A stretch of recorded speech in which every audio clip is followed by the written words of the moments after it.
Hey, it's Chris. Welcome to the Square One Healing Cancer Coaching Program. This is Module 1, First Things First. In this module, we're going to do some broad brushstrokes, an overview to get you started, and to change the way you're thinking about your situation, about cancer, and about your life. The very first thing you need to know is this. Cancer is a divine tap on the shoulder, and there's a message attached. And that message is, hey, the way you're living is killing you. The way you are living is killing you. Now, I'm not telling you that to make you feel bad about yourself. I'm not trying to put shame on you. What I'm telling you is now is the time to take full responsibility for your life. One of the most important things I did after my cancer diagnosis was to be honest with myself and say, well, maybe this is my fault. Maybe I had something to do with this. If I contributed to my disease, then maybe I can contribute to my health. We live in a cause and effect world, and our choices matter. What you put in your mouth matters, what you put on your body matters, where you live matters, where you work matters. Your choices matter. Cancer is the convergence of multiple health-destroying factors in your life that all come together at the same time. The way you're living is killing you. Just go ahead and accept it. And if you go ahead and say, okay, this may be my fault, you know what that does? It empowers you. It empowers you to change. The cancer industry wants you to think it's not your fault. They want you to think it was just random bad luck and that nothing you did mattered, therefore nothing you can do matters, except showing up for surgery, chemo, and radiation treatments. But the truth is, your choices can make the difference between survival and death. Whether you're doing conventional treatment or not, there is so much you can do to promote health and healing in your body, and we'll cover it all in the Square One course. The point is not to blame yourself and wallow in self-pity. The point is to accept responsibility for your situation and change everything you can for the better. I believe that everything in life happens for a reason. And most of the time, the reason is you. You are the reason that many things in your life happen to you. Not everything, of course, but a lot of things, because the decisions we made in the past affect our reality today. An easy example, the decision to consistently study in school results in better grades. Better grades result in college acceptance and scholarships. A college degree opens up doors for better career opportunities. All of our decisions matter. The diet and lifestyle decisions that you've made up to this point have all affected your health, whether you've realized it or not. And now we're going to make some changes. When we change the input, we change the output. Okay, so let's talk about the specifics of cancer. First, cancer is natural and it is normal. Every person develops precancerous and cancerous cells in their body in their lifetime, but not every person develops tumors. The difference between the person with cancerous tumors and the person with no tumors is their immune system. Your immune system is designed to identify and eliminate viruses, bacteria, parasites, pathogens, and mutated cancer cells. For a variety of reasons, cells in your body become injured. They can get DNA damage or mitochondrial damage, and when a cell becomes injured, it usually repairs itself or dies. But in some cases, that cell will mutate to survive. If it's deprived of essential nutrients or oxygen, it can mutate to become cancerous. Every cell in your body is programmed to die at a certain point. Some cells live for a few days, some live for weeks, some cells live for many months, but they all have a programmed lifespan. The cancer cell doesn't have that. When a cell mutates and becomes cancerous, it starts dividing uncontrollably, and it loses the auto self-destruct mechanism, and it keeps living and multiplying. Eventually, it forms a tumor, and then cells from that tumor leave and form new tumors in other parts of the body. That's the way we've been told cancer develops. But 2 studies on breast cancer published in 2016 found that metastatic cancer cells leave the primary site before the tumor is even big enough to detect. Generally, a tumor can't be detected until it's at least 1 millimeter in size. But by then, it contains between 100,000 and 1 million cancer cells. And it's been growing for 6 years. Stage 1 is metastatic. You already have cancer cells circulating throughout your body. This is why early detection is often too late, and why metastasis happens after they tell a patient, we got it all. A properly functioning immune system is designed to identify and eliminate cancer cells. And if it's not doing that, if you have a tumor or lesion in your body, then that's an indication that your immune system is either overloaded or suppressed, or maybe both. It can't keep up with the demands you're placing on it. Cancer didn't invade you from another planet. These are your cells. Cancer is you. It's your DNA. Your body created it, and your body can heal it. How do I know that?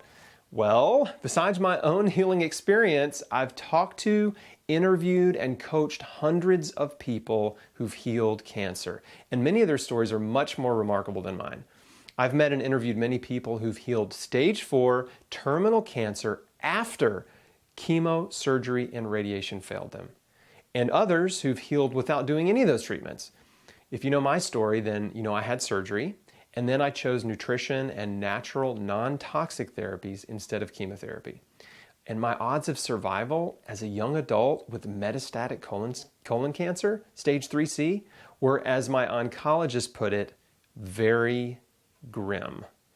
I had less than a 30% chance of making it to the 5-year mark, and less than a 20% chance of making it 10 years. I firmly believe that the radical diet and lifestyle choices that I made all the difference.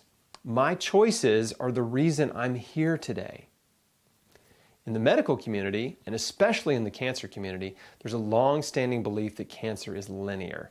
That means once it starts in your body, it can't be stopped. It's like an unstoppable train. And the only way to stop the train is to blow up the tracks with destructive therapies like surgery, chemo, and radiation.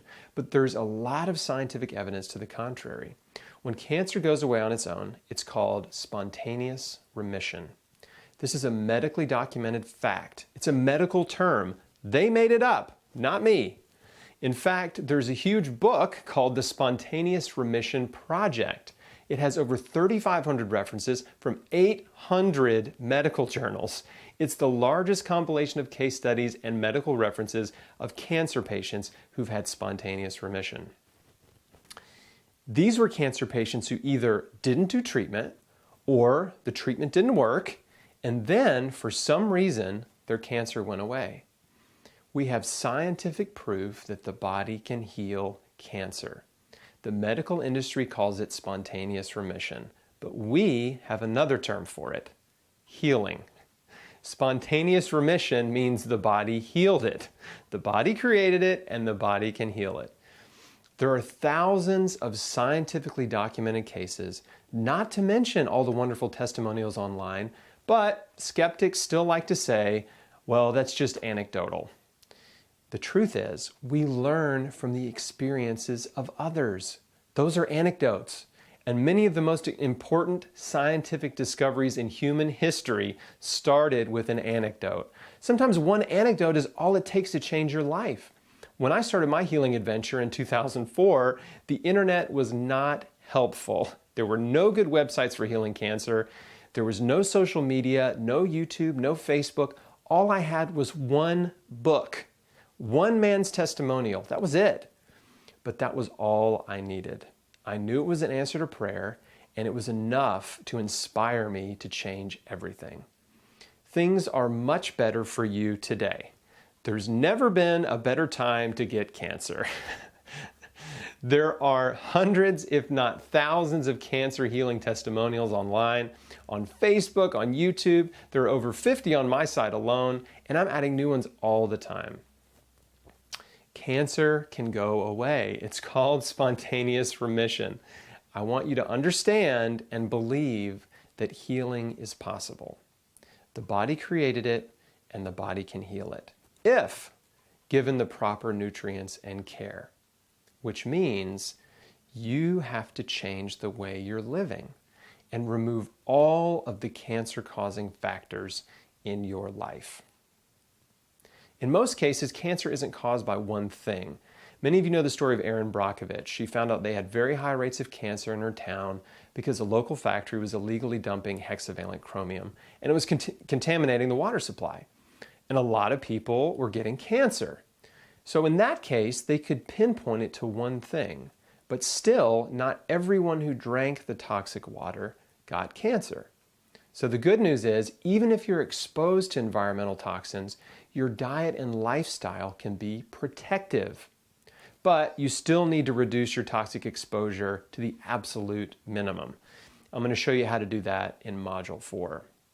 Several recent studies have concluded that between 70% and 95% of cancers are caused by our diet, lifestyle, and environment.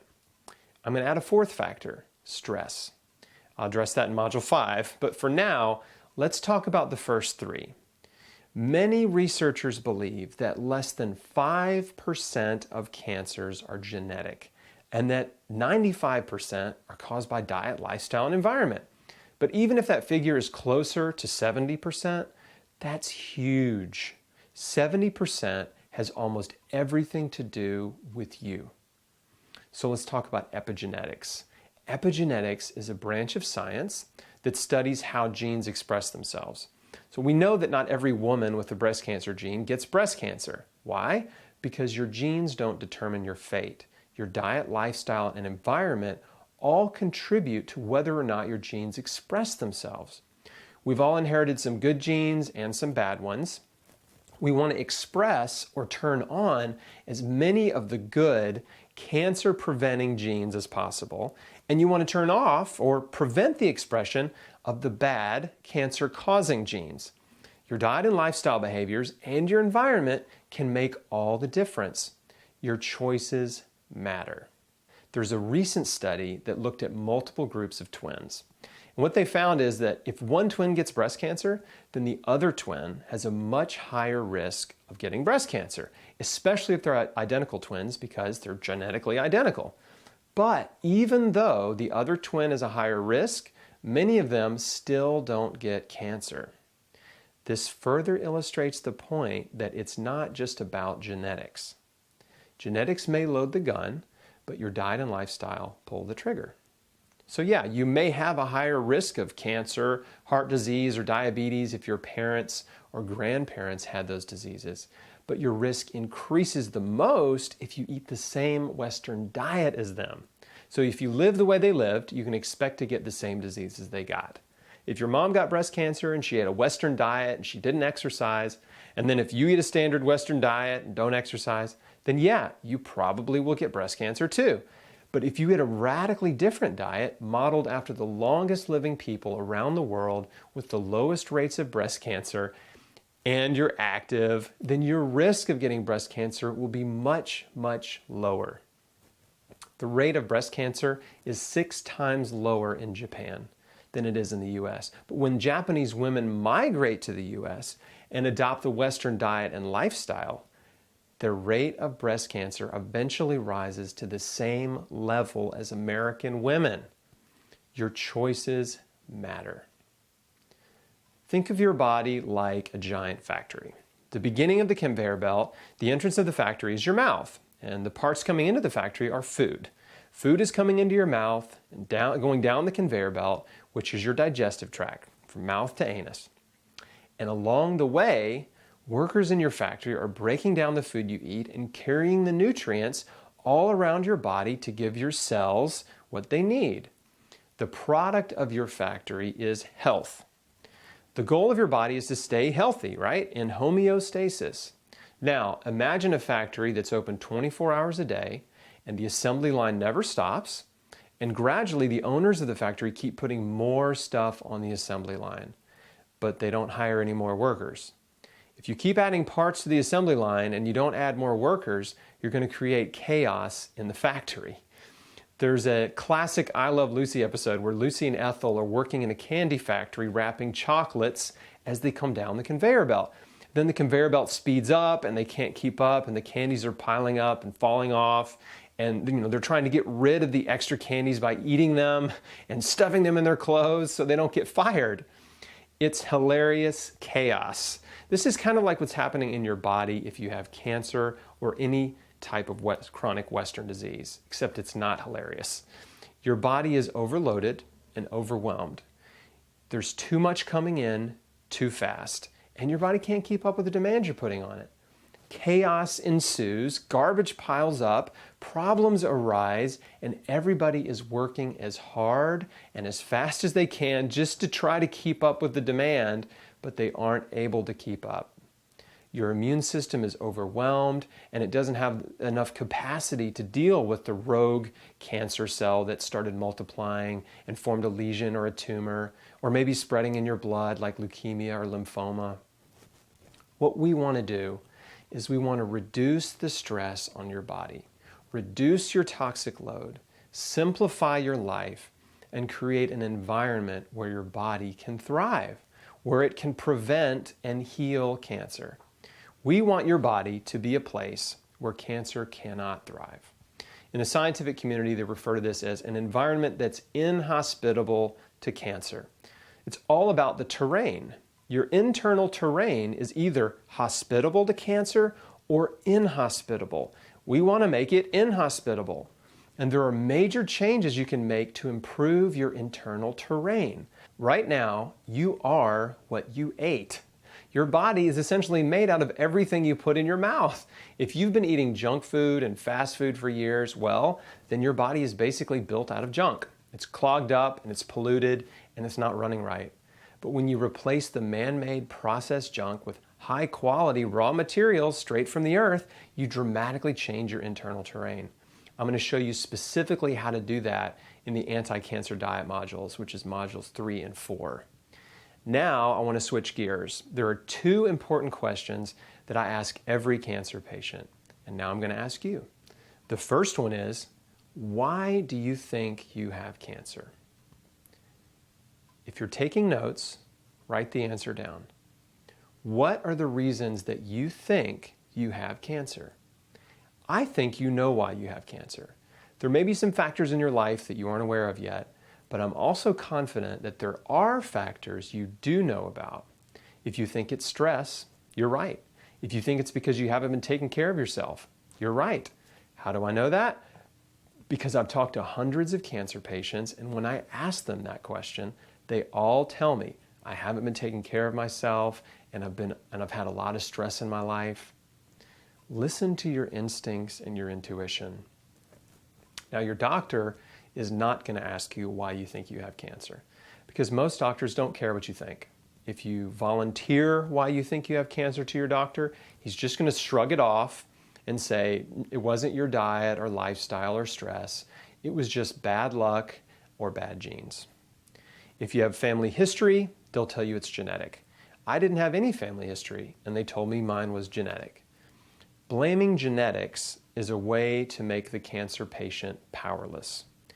The cancer industry wants to make you a victim, a helpless, powerless victim. A victim has no control over their situation, which means you must be fully dependent on doctors to save you. And there's nothing you can do to affect your future.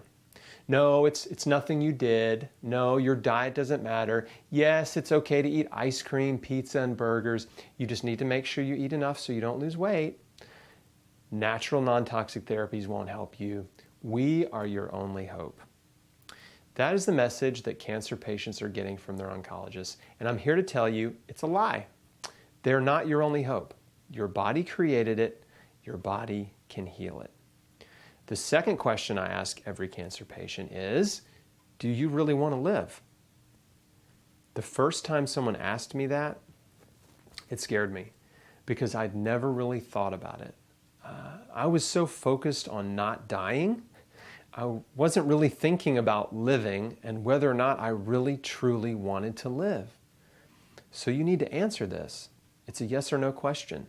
Do you want to live?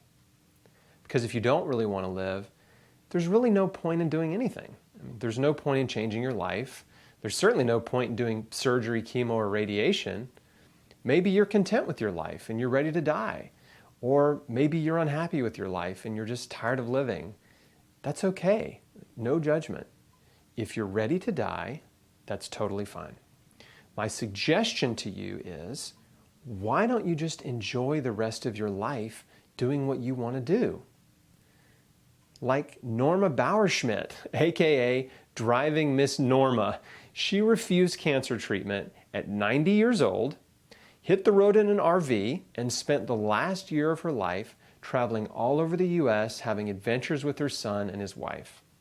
Norma wasn't trying to get well. She just made a decision to live it up to the end, and she died peacefully after a few weeks in hospice.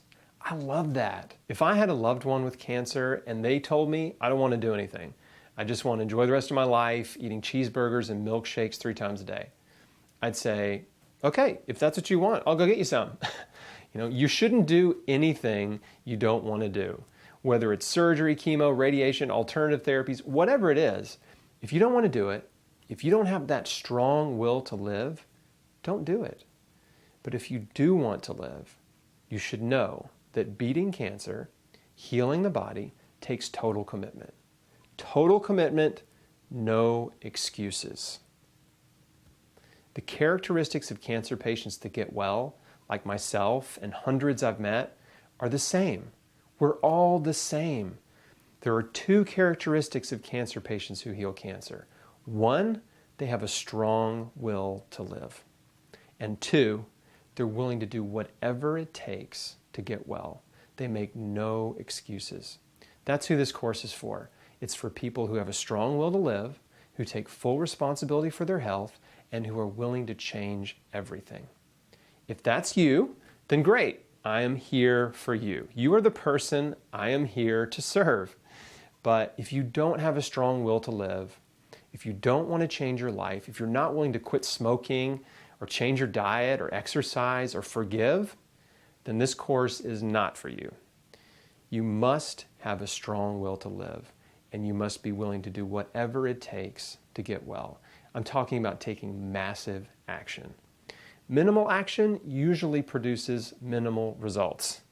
Massive action produces massive results.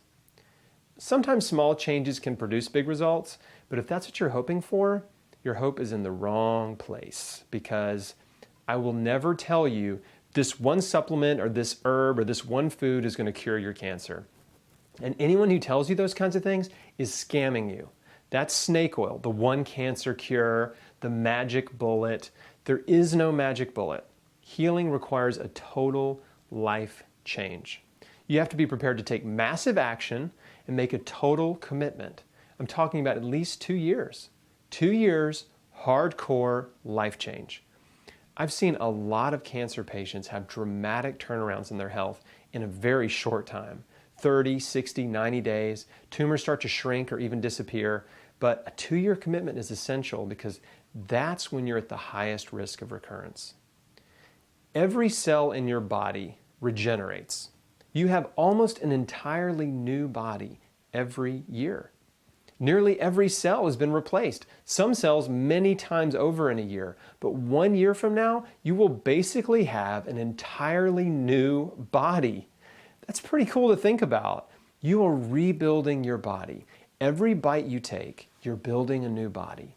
Remind yourself every day with every bite. I would think about that when I had cancer as I'm staring at this giant bowl full of vegetables. Some days I would have rather had a cheeseburger, but I reminded myself I'm building a new body. And that's what you have to be committed to do. At least 2 years, hardcore. There's a strange phenomenon that I see regularly, which is a cancer patient will adopt the hardcore diet and life change and do really well in the beginning. They feel great, the tumors start shrinking, or some tumors disappear within the first few months.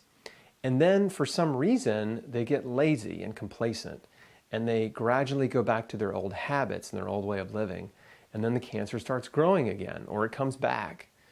Sometimes they become impatient that the tumors aren't going away fast enough. and then they let their doctors scare them and talk them into the quick fix of surgery, chemo, or radiation. And then the suffering begins. They're sick, they're weak, they can't eat, they can't get out of bed, and they get depressed and lose their motivation. And all the nutrition and exercise and health promoting habits go out the window. And then the cancer comes back and their situation goes downhill really fast. And it often does not end well for them. So let's talk about fear. Fear is a major factor here. I get it. I know what it feels like to be afraid of cancer. But let's break fear down for a moment. Where does the fear of cancer come from? It comes from the cancer industry, because most people are afraid of suffering. They're afraid of the brutal treatments. They're afraid of being sick and poisoned and the damage that it does to their body and all the uncertainties and unknowns. They're afraid of all the complications that can come from surgery, chemo, and radiation. That's where the fear comes from. Most patients I've talked to are not really afraid of dying. They're just afraid of suffering. You need to be honest with yourself about what you're really afraid of and address that fear head on. If you're afraid of suffering from chemotherapy, radiation, or surgery, that's pretty normal. But remember, most of the fear of cancer comes from the cancer industry. And what I've got to tell you is, don't be afraid. Do not let fear dictate your decision-making process. Because when you're afraid, your stress hormones are pumping and you will make irrational and impulsive decisions. The cancer industry uses fear to motivate patients to take immediate action. They say, if you don't do these treatments, you're going to die. We need to start right away. And patients are rushed into treatment with fear. Remember, the cancer treatment industry is a business. This is $1 trillion industry. And over the years, the oncology industry has figured out that if they don't book cancer patients into surgery or chemo or the next procedure before they leave the office, then there's a good chance they will lose that patient and lose that future income. For a short time, my mom actually worked in an oncologist office, and her job was to book the patients for their next appointment before they left. It wasn't a sinister plot, it was just the way things work. A patient comes in, they get a cancer diagnosis, and then it's like, okay, now we've got to make sure we get them booked for their next appointment or procedure before they leave. Don't be afraid. Take a deep breath and breathe. You've got to breathe through this. You have time to read and research. You have time to change your life. You have time. Now, there will always be exceptions. If you have a tumor that's blocking your windpipe or your digestive tract, you may need immediate surgery. But most cancer patients have time. Many patients don't even feel sick when they get a diagnosis. You have time to read and research, you have time to change your life, and you have options. Don't let anyone rush you into anything you don't want to do. Don't make a fear-based decision. Listen to your instincts and your intuition. If you don't want to do a specific treatment, if something deep down inside of you is saying, don't do it, then don't do it. It doesn't matter if your family and your friends want you to, or if the doctor says you need to. Your instincts and intuition are powerful. You need to take the time to read and research and to change your life. You could experience a dramatic improvement in as little as 30 to 90 days doing exactly what I'm talking about in this course. I'm often asked if I would still have surgery knowing what I know now. And my answer to that is no. I would not have rushed into surgery immediately because my tumor was not life-threatening when I was diagnosed. I would have taken some time, 30 to 90 days, to change my life and give my body the opportunity to heal. And I would have closely monitored my progress along the way. We'll talk about the best ways to do that in Module 9, which is all about testing and how to monitor your progress. In my 20 questions for your oncologist guide, which is also part of this course, there are some critical questions to ask your doctor. And one of them is my cancer fast growing or slow growing? Chances are it's slow. You've had cancer growing in your body for a long time, many years. It didn't pop up overnight, so tell your doctor you need more time. I'd like to take a few months to get my life in order. I'm not ready for treatment yet. And in many cases, they will give you permission to delay treatment. If they don't give you permission, then you have to decide whether or not you want to go against your doctor's advice. That's not as easy, but people do it all the time. Now, let's talk about the people around you. Because if you make a decision to delay or opt out of conventional cancer treatment, some people will not understand. They'll tell you you're wrong and that you're making a mistake. The first person that disagreed with me was my wife, Micah. She loves me, but when I told her I wanted to heal with nutrition and not do chemo, she thought I was making a huge mistake. And then other people around me, family members who loved me and wanted me to live, began calling and telling me I was making a mistake. And like many cancer patients, in order to appease the family pressure, I went to see an oncologist. When I asked him about alternative therapies, he said, "If you don't do chemo, you're insane." The only person who supported me in the very beginning was my mom. She's always been a health nut and had stacks and stacks of books on health and healing. My dad was more of a stoic supporter, so he didn't put any pressure on me to go either way. He let me make my own decisions. But I had opposition from other family members and from my doctors. And if you have opposition, I just want you to know it's normal. You should expect it. When everyone else is floating downstream and you're trying to swim upstream, a lot of people are going to be like, "Hey, you're going the wrong way." So you need to be prepared for that. Some of you watching this are swimming upstream right now, so you already understand what this feels like. Listen to your instincts and intuition. That's the most important thing because that will guide you. Now, obviously, I'm a Christian, so I think you need to reach out to God and ask for help. God, help me. Show me what to do. I need encouragement and support and direction. Reach out and ask for help. Even if you don't believe in God, or if you're not sure there is a God, just reach out and just say, "Okay, God, if you're real, you have my attention. Just show me what I need to do. Show me what I need to change.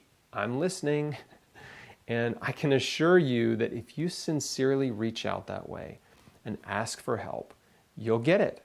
Help will come to you in miraculous ways. It did for me, and I've seen it happen over and over again. But make sure you're looking for those miracles and answers to your prayer.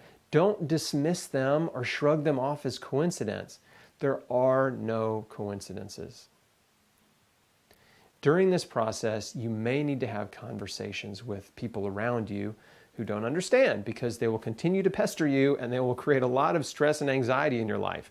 They'll keep saying, "You really need to do the surgery or chemo or radiation. You really need to do what the doctor says." And at some point, you just have to sit down with them or get on the phone and say, "Listen, I know you love me and I love you. I know you care about me, but I need you to understand that I'm making the best decision for me. My goal is to live as long as possible and to get well. And I'm reading and researching and learning as much as I can so I can make good decisions. I'm not going to rush into anything out of fear. And I'm not going to do anything that I don't have peace about." When you explain yourself in that way, they will understand. You may need to say, "Listen, I understand what you think I need to do, but I really don't want to talk about it anymore because if that's all we're going to talk about, it makes me not want to talk to you. And I would love for us to just hang out and spend time together and not talk about this stuff. And for you to just trust that I'm making the best decision for me." Sometimes a reality check is appropriate. If you've asked your doctor some of the questions in my 20 questions for your oncologist guide, then you will have some important details to share with your friends and family to get them to back off. For example, if you're stage 3 or 4 and you ask your doctor, "Will this treatment cure my cancer?" and they tell you no, then you can remind your loved ones that your doctor told you it isn't curable. By the way, an incurable diagnosis can be a blessing in disguise because when the doctor tells you the treatment is not curable, that gives you permission to opt out of treatment. They've told you the truth, that they can't cure you, and that empowers you to take full control of your situation. And you can tell your friends and family, the doctors told me they can't cure me. All the treatments are going to do is make me sick and I'm going to suffer, and there's no guarantee I'll live any longer or have a better quality of life. I'd rather change my whole life and try to get well that way. So, I've got nothing to lose. And here's what you say to your doctor. Doctor, thank you so much for all the information and for your time. I've thought about this a lot, and what I've realized is that quality of life is much more important to me than quantity of life. And if I do treatment, my quality of life is going to be terrible. I'm going to be sick and suffering right away. I feel okay now, and I just want to feel okay as long as possible. So I'm just not ready to do any treatment right now. Something may change in the future, and I totally understand if you think I have better odds if I do treatment, but it's just not what I want to do right now. If you explain yourself to your doctor in that way, they're usually more understanding. You should also ask if they'd be willing to work with you and on your own terms and order blood work every month, maybe a scan every 6 months or so. Typically, your doctor will say, no problem, we can do that. Now, if you have an arrogant doctor who's a jerk and only cares about money, then they will probably still try to use fear to talk you into treatment. Or they might fire you as a patient, but good. Why would you want to work with someone like that anyway? So when you explain to the people around you that you just want to enjoy your life and feel good as long as possible, they'll back off. By the way, you don't need to tell your doctor everything you're doing. It's going to be a waste of time. You don't need to give your doctor a lecture about nutrition or alternative therapies because he's going to disagree with you and he's going to say, it doesn't work, don't do it, don't bother, or I had a patient who tried that and they died. So it's a waste of time and energy to go into any details about what you're doing with your doctor because chances are they haven't spent any time researching nutrition because all of their time is spent with patients or learning about new drugs. The vast majority of oncologists have no interest in nutrition whatsoever. So that's how you address the people in your life, the doctor, your friends and family. Get them on board or get them off board. You need to build a support system. A 2016 study of over 9,000 women with breast cancer found that socially isolated women had a 40% higher risk of recurrence, a 60% higher risk of dying from breast cancer, and a 70% higher risk of dying from any cause. Don't withdraw and isolate yourself. You need friends now more than ever. Some cancer patients I've talked to had their spouse on board, their children were helping them, their parents were helping them, their siblings, their best friend, or all the above. They had an incredible support system, but that's rare. The best way to get people on board is to show them the information on chrisbeatcancer.com. Show them all the interviews I've done with people who've healed all types and stages of cancer. Show them the videos in this course. Try to open their eyes and help them understand that the body can heal and get them excited about the power of nutrition. Again, I only had my mom in the beginning. Then I found a nutritionist/naturopath that has supported me. And then through him, I found an integrative oncologist who supported me. It took a little while for my wife to warm up to it, but she eventually did too. If you don't have much support in the beginning, it's okay. Remember, time changes things. It was even tougher for me because back then there was no social media, there weren't any Facebook groups, you couldn't find people on YouTube or Twitter. Those sites didn't exist. I had zero online cancer support, and there weren't any local alternative healing support groups in Memphis either. It's much easier to find support online today thanks to social media. There's a local healing cancer support group you need to know about called Healing Strong. People who are trying to heal cancer get together once a month to share their experiences, share helpful information, encourage each other. There may be a Healing Strong support group in your city, and if not, start your own. And the people you're looking for will come out of the woodwork. You can go to healingstrong.org to learn more about that. So you have to build your team and your support group. If you don't have anybody, you've got to get out there and beat the bushes and find like-minded people. They're out there. You don't have to do this alone. Go to your local hole-in-the-wall health food store and tell them you're looking for other people who've healed cancer or are trying to heal cancer with alternative therapies. Ask for help and you will get it.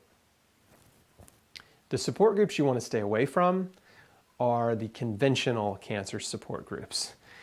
Stay away because birds of a feather flock together. And what you'll find is that traditional cancer support groups are full of cancer victims. People who are angry, afraid, and unhappy because they're suffering. And most of them aren't getting well. And they'll get upset when you talk about diet and lifestyle and alternative therapies. And they'll tell you what you're doing is wrong and that it won't work, while conventional treatment is failing them. Don't think you're going to go in there and help them see the light. They don't want help. They just want to complain to each other. And they're going to turn on you. So until you're completely well, you won't be strong enough to handle this criticism. It's going to create a lot of unnecessary negativity, stress, and anxiety for you. Just find like-minded people that you can support and who can support you. And you can exchange ideas and encourage each other. That's what you need. Next, make plans for the future.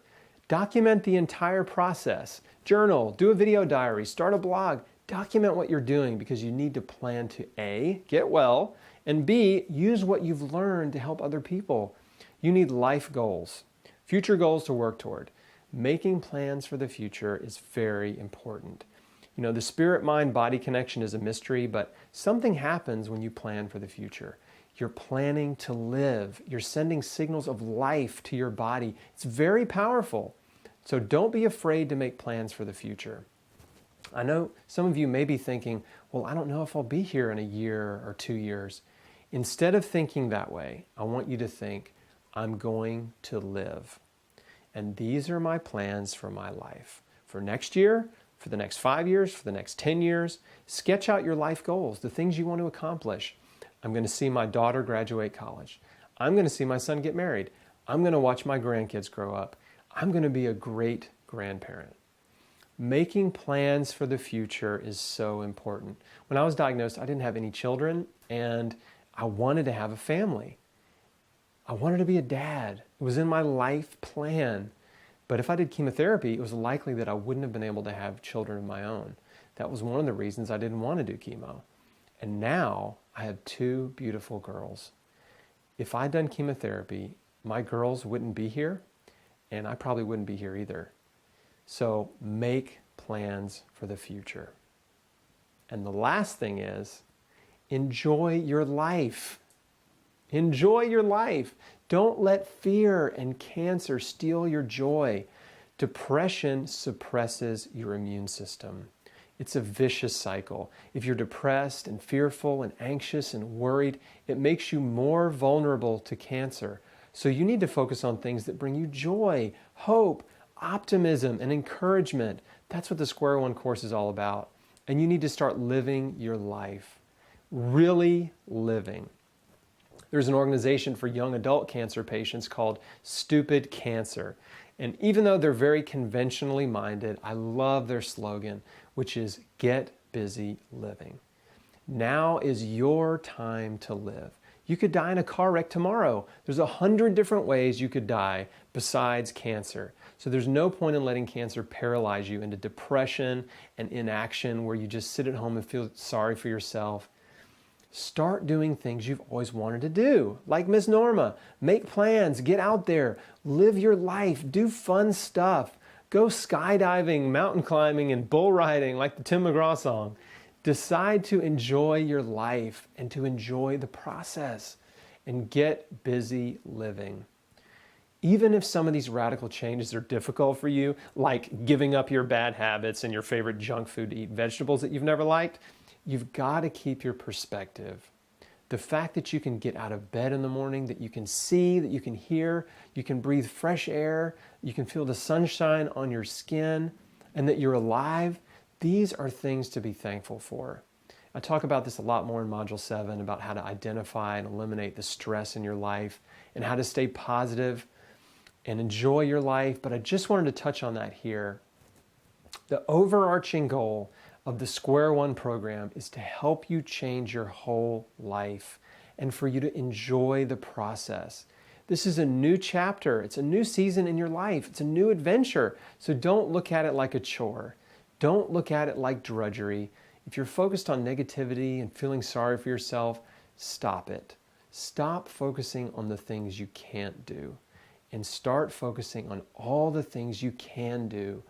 Focus on all the things you have to be thankful for. You have 1,000 things to be thankful for and happy about. Pick one. This will dramatically change your outlook and your mood. That's where joy comes from. It comes from gratitude. Gratitude is the secret to happiness. Practice gratitude every day.